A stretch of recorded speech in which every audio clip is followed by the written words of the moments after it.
Cinderella Enchanted by Gail Levine. That fool of a fairy Lucinda did not intend to lay a curse on me.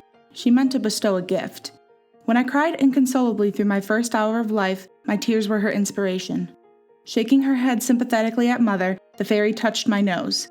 My gift is obedience. Ella will always be obedient. Now stop crying, child. I stopped. Father was away on a trading expedition as usual, but our cook, Mandy, was there. She and Mother were horrified, but no matter how they explained it to Lucinda, they couldn't make her understand the terrible thing she'd done to me. I could picture the argument. Mandy's freckles standing out sharper than usual, her frizzy gray hair in disarray, and her double chin shaking with anger. Mother still and intense, her brown curls damp from labor, the laughter gone from her eyes. I couldn't imagine Lucinda. I didn't know what she looked like. She wouldn't undo the curse. My first awareness of it came on my 5th birthday. I seem to remember the day perfectly, perhaps because Mandy told the tale so often. For your birthday, she'd start, I baked a beautiful cake, 6 layers.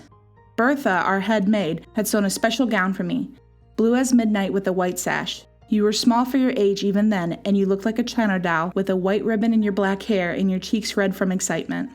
In the middle of the table was a vase filled with flowers that Nathan, our manservant, had picked. We all sat around the table. Father was away again. I was thrilled. I'd watched Mandy bake the cake and Bertha sew the gown and Nathan pick the flowers. Mandy cut the cake.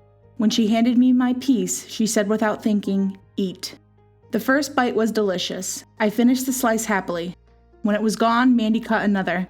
That one was harder. When it was gone, no one gave me more, but I knew I had to keep eating. I moved my fork into the cake itself. "Ella, what are you doing?" Mother said. "Little piggy," Mandy laughed. "It's her birthday, lady. Let her have as much as she wants." She put another slice on my plate. I felt sick and frightened. Why couldn't I stop eating? Swallowing was a struggle. Each bite weighed on my tongue and felt like a sticky mass of glue as I fought to get it down. I started crying while I ate. Mother realized first. "Stop eating, Ella," she commanded. I stopped. Anyone could control me with an order. It had to be a direct command, such as "put on a shawl" or "you must go to bed now." A wish or a request had no effect. I was free to ignore, "I wish you would put on a shawl," or "why don't you go to bed now?" But against an order, I was powerless. If someone told me to hop on one foot for a day and a half, I'd have to do it. And hopping on one foot wasn't the worst order I could be given. If you commanded me to cut off my own head, I'd have to do it.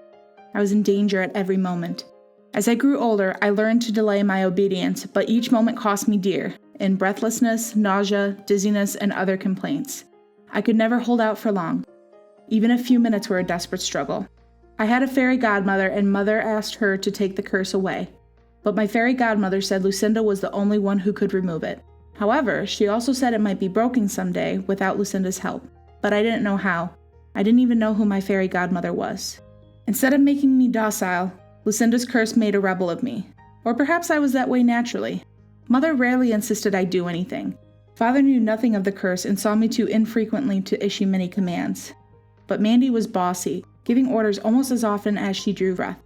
Kind orders, or for your own good orders. Bundle up, Ella, or hold this bowl while I beat the eggs sweet. I disliked these commands, harmless as they were. I'd hold the bowl, but move my feet so she would have to follow me around the kitchen. She'd call me minx and try to hem me in with more specific instructions, which I would find new ways to evade. Often, it was a long business to get anything done between us, with Mother laughing and egging each of us on by turn. We'd end happily, with me finally choosing to do what Mandy wanted, or with Mandy changing her order to a request. When Mandy would absentmindedly give me an order I knew she didn't mean, I'd say, "Do I have to?" and she'd reconsider.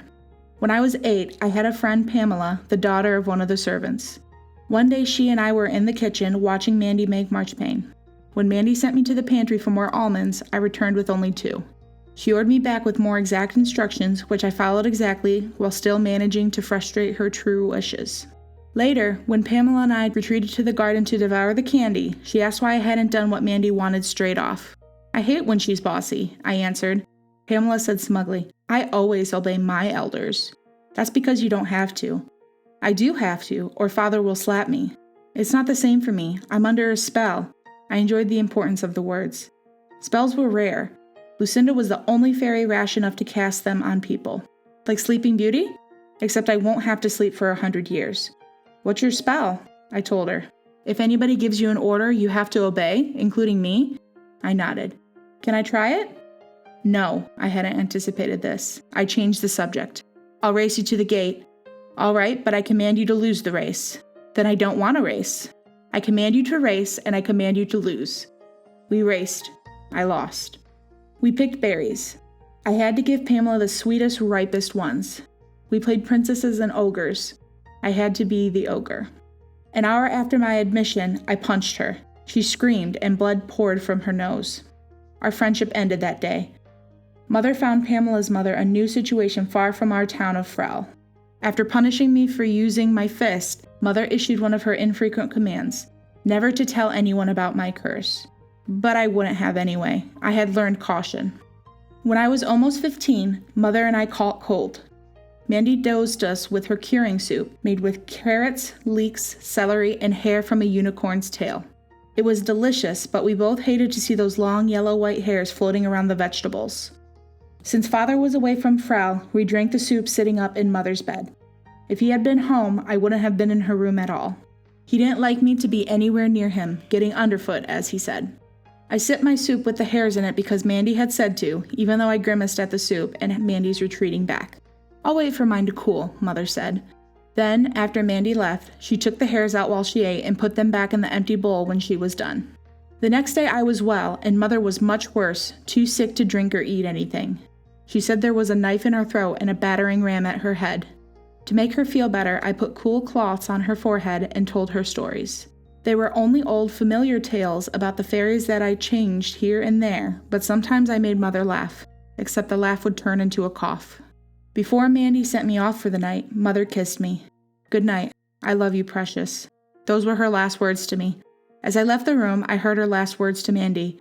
I'm not very sick. Don't send for Sir Peter. Sir Peter was Father.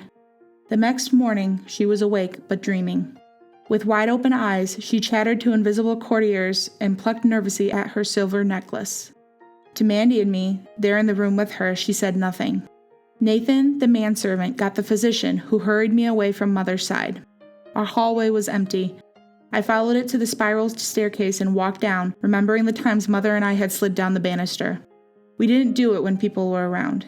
We have to be dignified, she would whisper then, stepping down the stairs in an especially stately way. And I would follow, mimicking her and fighting my natural clumsiness, pleased to be a part of her game. But when we were alone, we preferred to slide and yell all the way down, and run back up for another ride, and a third, and a fourth. When I got to the bottom of the stairs, I pulled our heavy front door open and slipped out into bright sunshine. It was a long walk to the old castle, but I wanted to make a wish, and I wanted to make it in a place where it would have the best chance of being granted.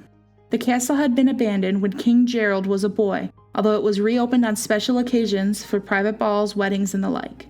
Even so, Bertha said it was haunted, and Nathan said it was infested with mice. Its gardens were overgrown, but Bertha swore the candle trees had power. I went straight to the candle grove.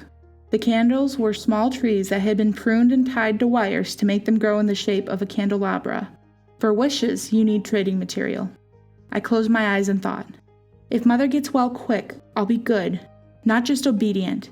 I'll try harder not to be clumsy, and I won't tease Mandy so much. I didn't bargain for Mother's life, because I didn't believe she was in danger of dying.